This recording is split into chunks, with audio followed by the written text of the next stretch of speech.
We're talking about a fun topic today. Jesus and politics. I just want to encourage you not to get mad or hit me or think about, well, you can think whatever you want, just don't act on it. No, this is actually, it's interesting. About 4 years ago, in 2020, everybody's favorite year, I did a 2-hour workshop on this topic. And, I went back and condensed these notes into 30 minutes for us. And, I really think this is an important topic. There's a reason I don't talk about it a lot, and we'll get into that. But I think it has its moments. So turn with me in your Bible to Matthew chapter 22. I want to start by reading a story. An incredible story that I feel like I did not understand for the first 15 years of my Christianity because I didn't understand what was going on behind the scenes. So Matthew 22, and then I'll address that piece of paper that perhaps you've already looked ahead, which is totally fine. Matthew 22, we're going to start in verse 15. Then the Pharisees went out and laid plans to trap him in his words. Of course, we're talking about Jesus here. They sent disciples to him along with the Herodians. "Teacher," they said, "we know you are a man of integrity and that you teach the way of God in accordance with the truth. You are not swayed by men because you pay no attention to who they are. Tell us then, what is your opinion? Is it right to pay taxes to Caesar or not?" But Jesus, knowing their evil intent, said, "You hypocrites, why are you trying to trap me? Show me the coin used for paying the tax." They brought him a denarius. And he asked them, "Whose portrait is this and whose inscription?" "Caesar's," they replied. Then he said to them, "Give to Caesar what is Caesar's, and to God what is God's." When they heard this, they were amazed. So they left him, and they went away. When you read, when they heard this, they were amazed. It's hard to understand, why are they amazed? Yeah. And really, the entire lesson is to help you understand that. And hopefully that you'll have the same feeling.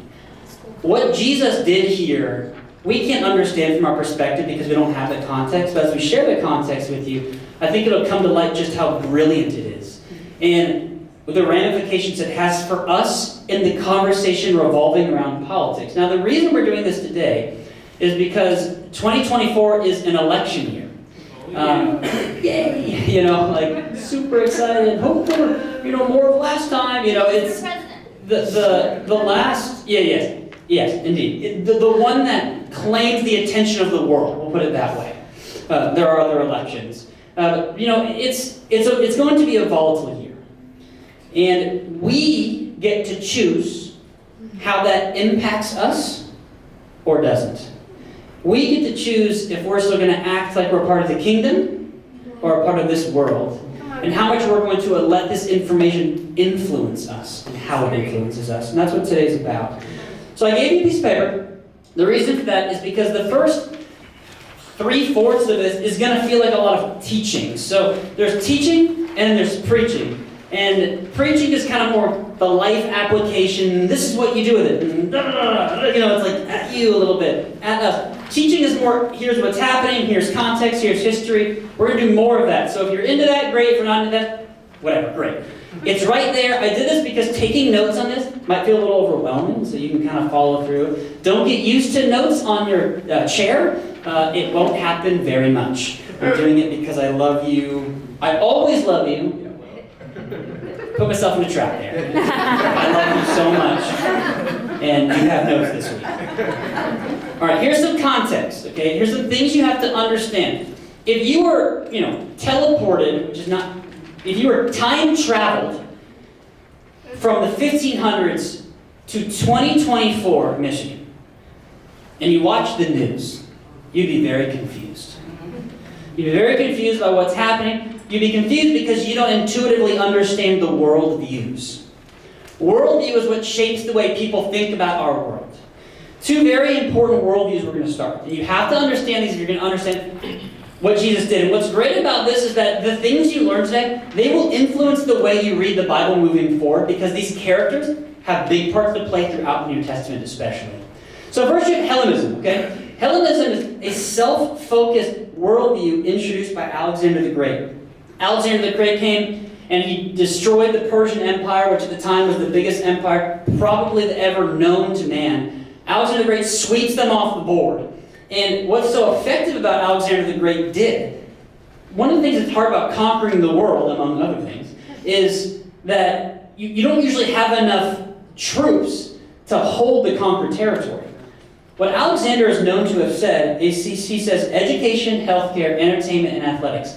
With these 4 things I will conquer the world. When Alexander the Great came, everybody's lives got better. And so at first they were terrified, they didn't want it, and then afterwards they're like, oh, this is pretty good. He brought education kind of as a system, healthcare en masse, entertainment, the games, right? When you think about the Greek games, the Olympics, and athletics. All things that we like. And actually the basis of these things in our culture is really from Alexander the Great in many ways, from the Greeks. Now, so you have this review. And what this was really about was people began to really enjoy their luxury. Like the comforts, even the idea of air conditioning was originated in this time. Actually, when the Romans adopted, they came up with kind of their version of air conditioning. Not as good as your AC. But, I mean, stuff like that had never before been heard of. This is what Hellenism did. People loved it, right? But you can imagine it also corrupted. Combine that with the worldview of Caesar. Now, of course, sometime after Alexander the Great, the Romans conquer everything Alexander the Great did and more. And the Romans become the longest lasting empire in the current history of the world. And they were led by a Caesar in time. This really began with Julius Caesar, right around the time. So Julius Caesar was around just before Jesus was born. And Jesus was born during the reign of his son, Augustus. And then later in Tiberius is when he was kind of older. That's an aside that you don't need that information at all. Caesar led the Roman Empire, but in time, it wasn't just that he was like president or even king. He was worshipped as a god. You worship Caesar like he was God.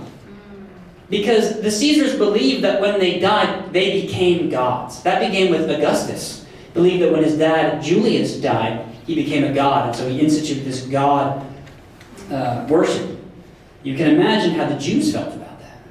The genius of the Romans partially was that they adopted from Alexander the Great that when they took over a place, they actually usually let the people govern themselves under certain parameters. That's why when Jesus is crucified, you have this weird interplay between the Jews and Pilate, the Roman governor. You're like, who is this guy?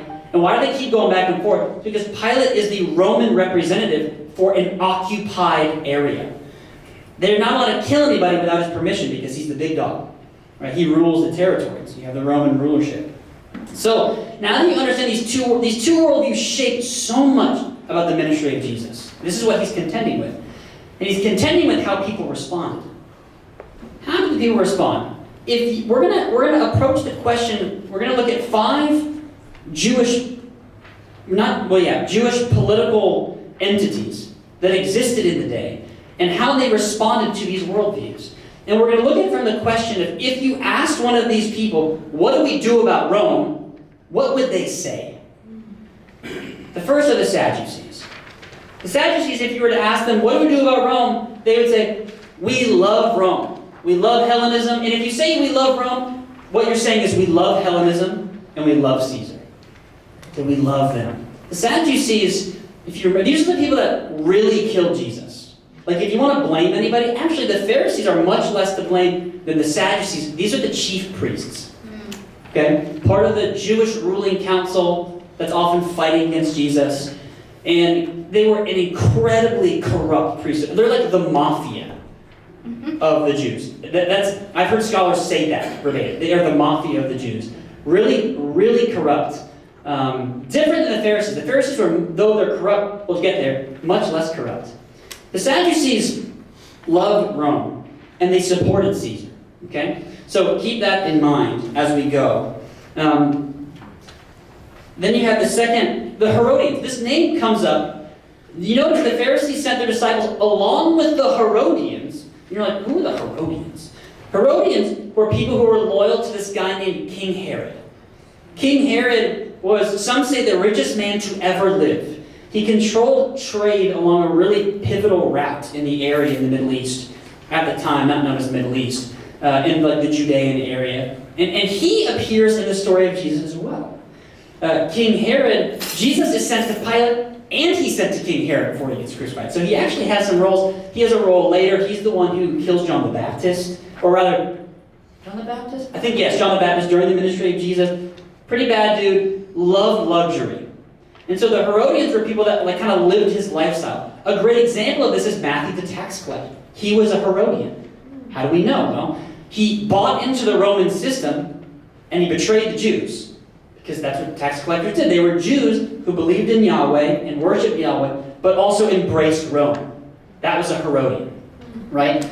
And so they would have also said, we love Rome, and you can kind of do both. You know what's interesting about Herodians is I think we have most in common with them. I think that for the most part, we embrace our culture and our world, and we think we can kind of make it work. And we're on different levels of that. And all Herodians were too, right? Some of us are like, we're a little bit more radical about how we push the world away. Some of us are a little bit more inclusive at how we, and maybe you see this like what show you watch, what music do you listen to, what do you enjoy, whatever. Maybe that's the way you know how Herodian you are.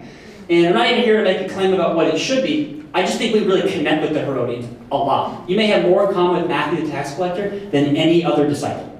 Mercy. Right? Yeah. Hey, yeah. He made it work. Okay, the next three are the ones that hated the Romans. And they responded differently. Okay, these are the next three parties. First, you have the Sadducees and the Herodians. Now you have the Zealots. Who are the Zealots? They were Jewish rebels devoted to Yahweh who violently opposed Roman occupation. So the Jews revolted a lot. The Jews were a thorn in the Roman side. They were 25 years before Jesus was born. They actually kicked the Romans out of Jerusalem in this big revolt. And they did it over the tax that they're talking about with this story about Jesus. It was instituted a couple decades before. And the Jews, this guy named Judas the Zealot, he got all his Jews together. And if you ask the Zealots, what do we do about Rome? They say we killed the Romans. They were known to have said, a Roman soldier alone is a Roman soldier dead. And that's how they thought. You know, Jesus had a disciple that was a zealot, Simon the Zealot. It's going to get wild for you when you start thinking about who the disciples were when you know this. It's going to get wild. So Simon the Zealot, right? Those are the Zealots. Now, we have the Essenes. These are Jews who equally disliked the Romans, but instead of turning violent, their conviction was as strong, but they went into isolation. They embraced a monastic lifestyle. So they were like, where do the Romans care about? We're going to go into the desert. What we know now is a place called Qumran, which if you're connected to scholarship, is a really big deal in Christian history. And they devoted themselves to most of the faithful recording we have of the Bible is because of the Essenes, because of their devotion to the text. They established their own communities. John the Baptist was most likely an Essene. Hence, where he was and what he was wearing. Most people think that he was an Essene. Really radical, maybe a little out there even, because he just spent most of his life probably, and he doesn't say that in the text, but that's our best guess. And he certainly became a disciple of Jesus, right? In fact, some of Jesus' strongest disciples were his disciples first, right? So you have Essenes. Last one. The Pharisees. If you ask the Pharisees, if you ask the Essenes, what do we do about Rome? They would say, who's Rome? Who cares?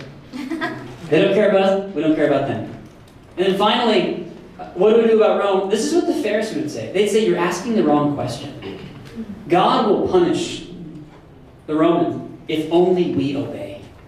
And the Pharisees, they get a bad rap, and rightly so, but the Pharisees were not nearly as corrupt as said. They were incredibly devout followers of Yahweh. Their devotion, though, unfortunately, was to the text and not to God. It's an important distinction. Which is why they're so often accused of legalism by Jesus, right?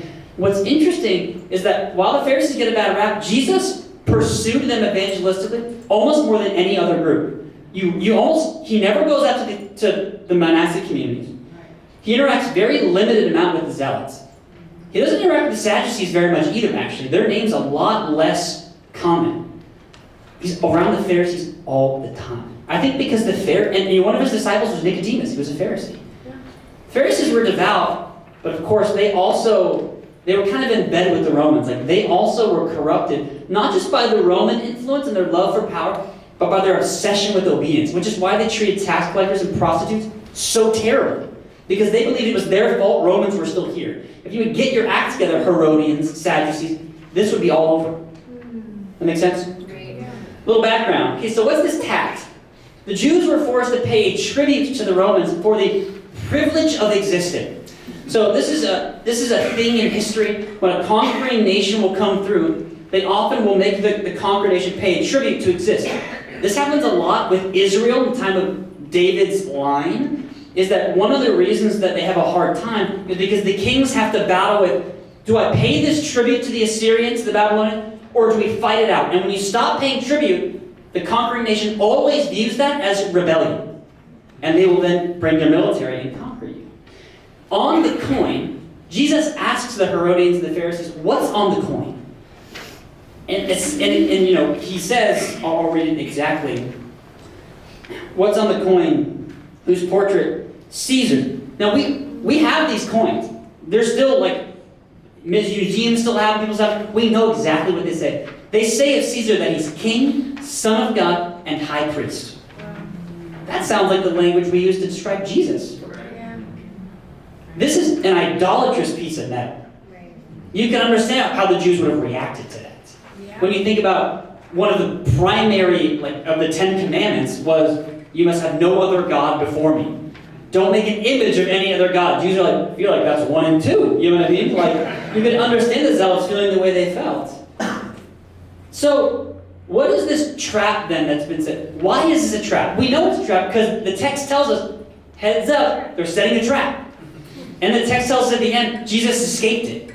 What was the trap? Here's the thing. The question is, do we pay taxes to Caesar? Why is this such a brilliant question for the Pharisees? 2 reasons.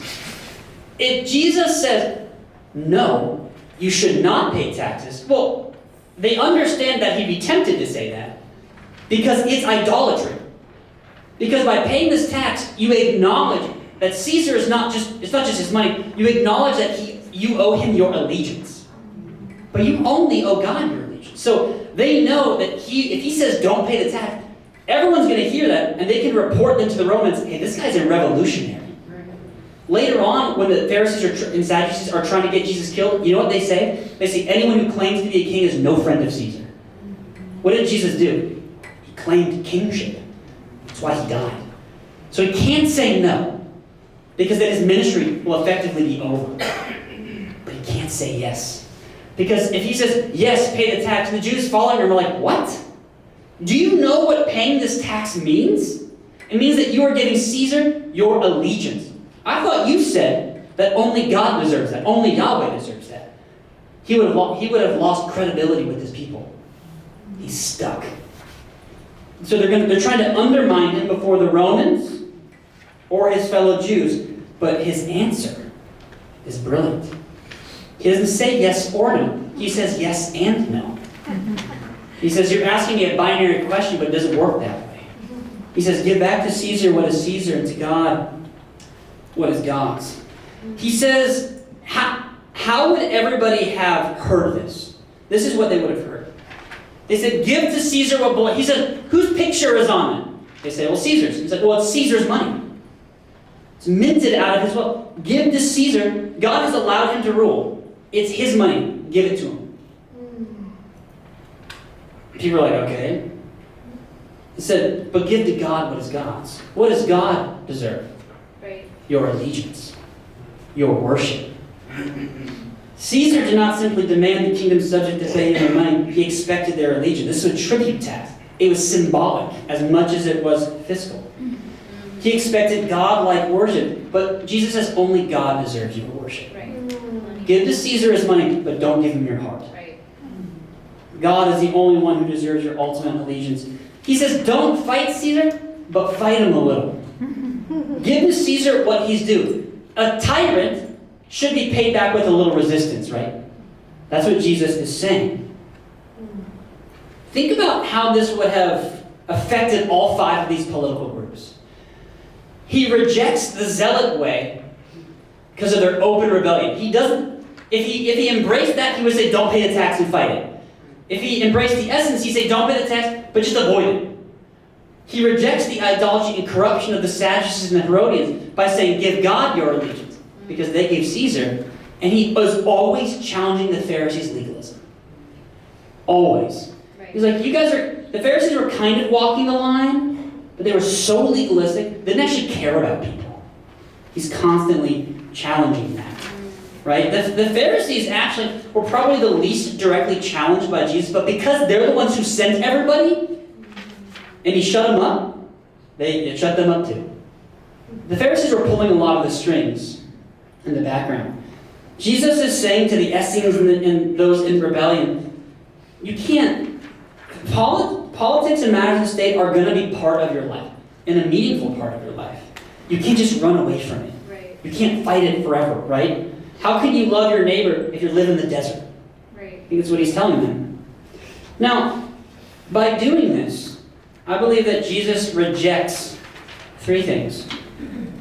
One, his answer rejects political simplicity, political complacency, and political primacy. Let's go through them one at a time. What is political simplicity? Life is not always as simple as right and wrong. Sometimes it is. Sometimes truth has nuance, though. That's what Jesus is saying. The Jews are trying to put Jesus in a box. Is this right or is this right? Jesus was very clear and simple when you asked him a question about our relationship with God. But when you asked him a question about the state, he often remained ambivalent. He gave you answers that weren't yes or no. They were kind of like, what do I do with that? He made them wrestle with it. There were nuance, they were balanced. At times they were even paradoxical. He says, pay the tax, but don't give me your allegiance. Resist Caesar, but don't resist Caesar. Acknowledge his rule, but don't worship him. Do you see what he does? It's very balanced, very nuanced. He resists political simplicity. He resists political complacency. This is, I think, where I have the most to grow in. Jesus is not complacent about politics either. He's not the Essene. He doesn't run away from it. He doesn't say they don't matter. He engages them with wisdom instead of running away from them. Politics and matters of state, they're a part of your life. You can't just run from them. And like I said, you can't love your neighbor or even be engaged in your community if you're completely complacent, right? You can't do that. We can't be complacent. The world needs our prayer. The world needs our love. The world needs our generosity. How can we do that if we don't know what's going on?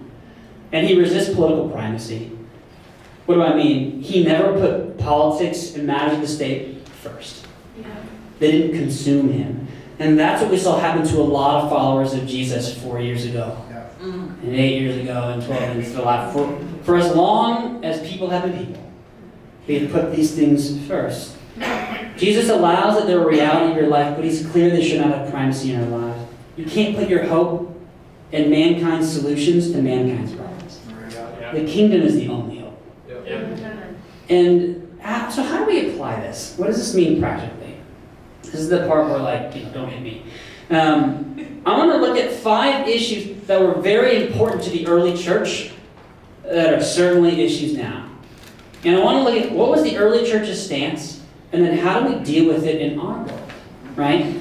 Because in many ways, we're kind of going after the idea, or rather the question, should a Christian vote and how should they vote? Because that's really what gets people feeling stuff. Yeah. And me included sometimes, honestly. And what's interesting is that when you think about voting, some people have really strong convictions about you don't have to vote. Some people feel like you're not a Christian if you don't. Some people feel like you're not a Christian if you do. And then you have all manner of contention about which way. You got people saying if you don't vote, it's a vote for this person. And you're like, oh, I don't know about that. And then you say, but if you do vote, it's a vote for that person. Like, oh, I don't know about that. And then you're like, but I can vote third party. But everyone's like, but are you really voting then? You're like, what about the Green Party? And you're like, because you love the environment. You're like, it's important to Jesus. Yes, it doesn't matter. You see, this happens with us. Yes. And we feel this way. We feel a lot in this space. And it does matter. What policies are enacted, it affects people deeply. Sure. I will tell you, it particularly affects the most vulnerable. Yes. Right. And injustice is not evenly spread across the board. Racially, socioeconomically, in any way. It just is not. So it does affect us. So how do we apply this?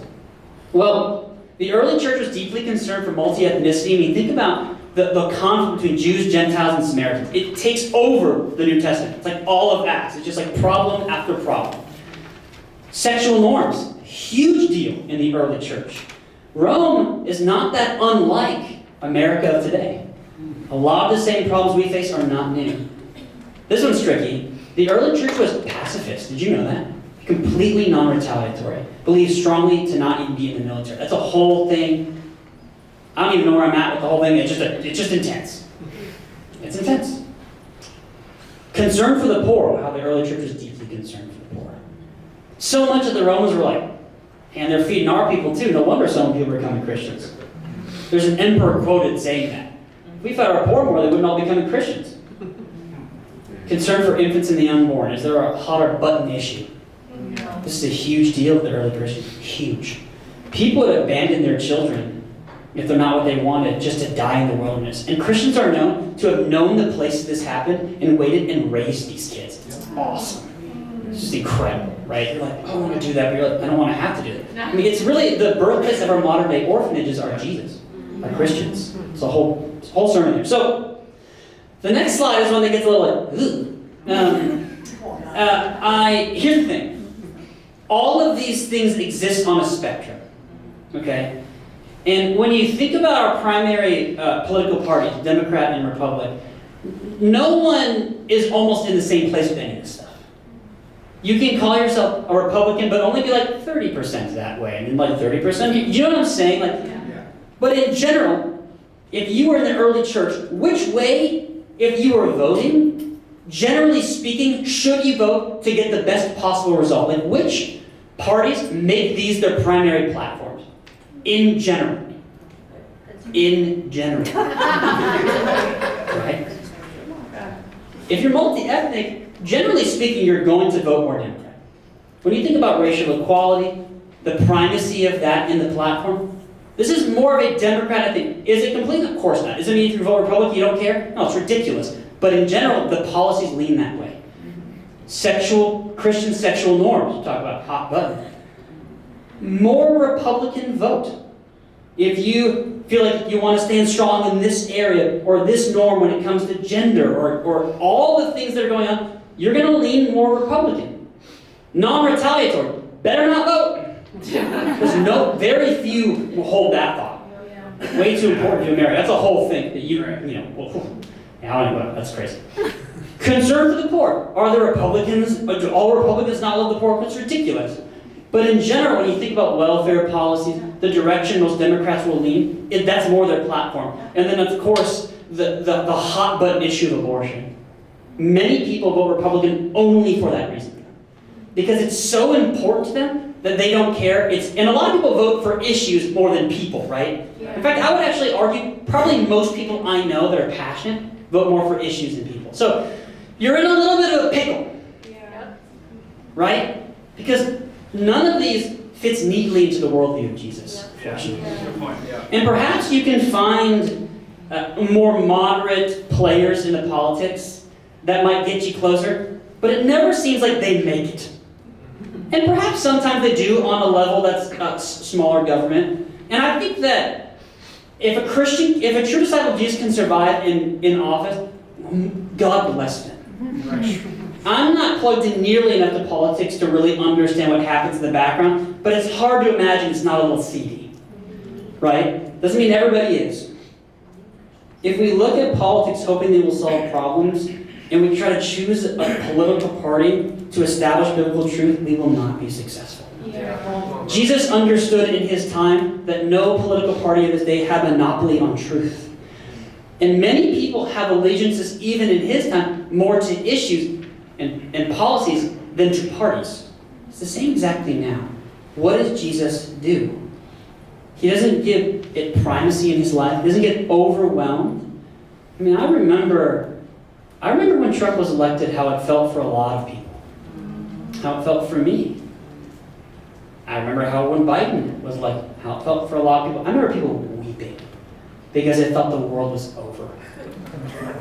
And depending on your perspective, you can be like, yeah, I thought that. You know what I mean? Yeah. It might happen again this year, guys. I don't know what's going to happen. A lot of people aren't going to like it. How are you going to respond to it? Yeah. If you are weeping because of that, who do you believe is really in control? Yeah. Truly. What do you really believe? Yeah. Because if you really believe that in the end, God has sovereign rulership over this world, you're not, it's okay to be troubled by the condition of the world. Sure. Just because someone's in place doesn't mean God endorses them. There are 110 armed conflicts. Hundreds of thousands of people are dying every year. Is that because God's like, I really like this guy in power? I really like that, you know? Well, of course not. But it doesn't mean he's not working despite it. Yeah. God worked through Pharaoh. Fun. Yeah. If you want to be confused, read Romans 9 and 10 and be like, I don't know what's happening here. But God seems to have not only allowed Pharaoh to be in power, he seems like he hardened Pharaoh's heart Yep. and then used him to further his purposes. What does that mean? It means that you better trust that God is good. Yes. Yeah. But don't forget he's powerful too. I don't know what's going to happen this year. I don't know how the media is going to spin their stuff. I don't know what you watch. I don't know what you listen to. But you better think about it. Yeah. And if you lose your Christianity, shame on us. Yeah. I think actually the best example that you can set as a disciple of Jesus is to be at peace no matter what happens. Yeah. And the honest truth, guys, I think that's most of us. I do. I wasn't even here in 2020. I was here in 2021. So I caught the residual. And stuff was happening in our hearts. Happening in my heart too. The kingdom must have your allegiance. Don't give politics its primacy in your life. It doesn't deserve it. Yeah. Don't give it your allegiance. Don't give a person your allegiance. Yep. Don't do it. Do not do it. People will always fail you. You know what's one of the biggest problems with churches? Is people start following people instead of God. Yeah. It is horrifying to me the thought of somebody thinking that I'm going to do it right all the time. That's why I apologize like every week about something. That's Like, good. just so you know, guys, That's like, good screw that up. Like, Right. it's the same with all people. Right. Don't fall into that trap. Don't become consumed with politics. But don't be complacent. This is my sin. That's why I apologize, because I feel like I'm overly complacent. I don't care enough about the way people are hurt by this. And I would say that's the biggest thing that's changed me is realizing like it does matter. To a degree it does. But we also must not oversimplify complex issues. This is the one that gets me riled up. I'm like, it's not that simple. You know, it's not that, you're making it seem so simple, but it is not that simple. And Jesus leaned into that truth. Truth is often nuanced. Because no political party feeds in the Christian worldview, which party has more truth on their side is very subjective. You probably have an opinion on that, but it depends on your worldview. What have you bought into? It depends on your experiences. I guarantee you someone who grew up in deep poverty feels differently about politics than someone who grew up wealthy. I guarantee you, for the most part, different ethnicities feel very differently about politics. And you might struggle with it, but I've had to really embrace that truth too. Like, I grew up in a white, middle-class home, and honestly, I still don't understand what it's like to be black, to be Hispanic, to be Asian in this country. I don't understand what that's like. All I can do is listen to my brothers and sisters and try to figure it out. And white people are still hated too. Absolutely. This is of course true. This is of course true. Of course this is true. I was just saying from my perspective. Only one revolution should hold your complete allegiance. One. It's the kingdom of God. Political parties trying to change the world through politics is kind of like rearranging the furniture. It does work sometimes, and some people love it. Maybe you're one of those people. You're like, if we move the couch over, it changes my world. You know what I mean? Like, we're gonna move the couch. I'm so grateful that we're not that way because couches are heavy. And I don't want to move that rug because I don't want to see what's going on underneath. You're going to change something, it's going to change 2, 4, 8 years later. It will. It will change again. Politics will change so much in your lifetime. Rearranging the furniture, I'm not saying it doesn't matter. I'm just saying it doesn't matter eternally. It doesn't matter eternally. The last thing I'll say is that I think in general, when you become a passionate follower of Jesus, you become a more balanced human in regards to politics. I think if you lean super hard left, you start to nudge a little right. Because you're like, maybe it's not all I thought it was. And if you're super hard right, you're like, maybe I should go a little more this way. If you're in the middle, you're like, feel kind of good here. But maybe I shouldn't feel good because you're humble. And so you don't assume you know the right thing. Yeah. Perhaps, if you ignore politics like me, you start to care a little bit more. because you see your friends who feel it, right? Perhaps, fill in the blank. You know what I'm saying. Just remember that reckless words pierce like a sword, but the tongue of the wise brings healing. Yes. The way we interact with each other, and I would say especially over social media, Yeah. because it's not real dialogue, Yeah. is we can be very reckless. And I just want to encourage you and remind you that men will give an account for every careless word they've spoken. Yes. That's the words of Jesus. By your words you're acquitted, and by them you're condemned. It's better to be silent than to passionately express your opinion in the wrong forum. Yeah. I hope we can have the maturity to actually have real dialogue about this kind of stuff. But if you can't, don't. It is not worth what it will do to that relationship. It is not worth how it will affect the way people view Jesus. The way you speak, you're an ambassador. The way you speak affects the way people think Jesus thinks. Yep. That's why people hate Christianity so much. Yes. And it's why when you hear someone that hates it, and you hear their story, you're kind of like, I kind of don't blame you. Yeah. Because I kind of feel the same way even though I am one. You know, I feel tempted when people are like, oh, you're religious. I'm like, I don't like to think of myself as religious, really. Because that's a charge. I'm just trying to follow Jesus. Can we get behind that? Yeah. Reckless words pierce like a sword. Remember, you have to. I think Christians find balance because we find peace. I Yeah. think peace brings balance. You with me? Yeah. It's great stuff. So, food for thought for you. You can take the notes home with you, of course. Pray over it. You can ask me what I think about politics, and I'll tell you I'm probably like, I don't know. You're going to be very unsatisfied with my answer. Not because I haven't thought about it, because I honestly often don't know. I have strong feelings about some things.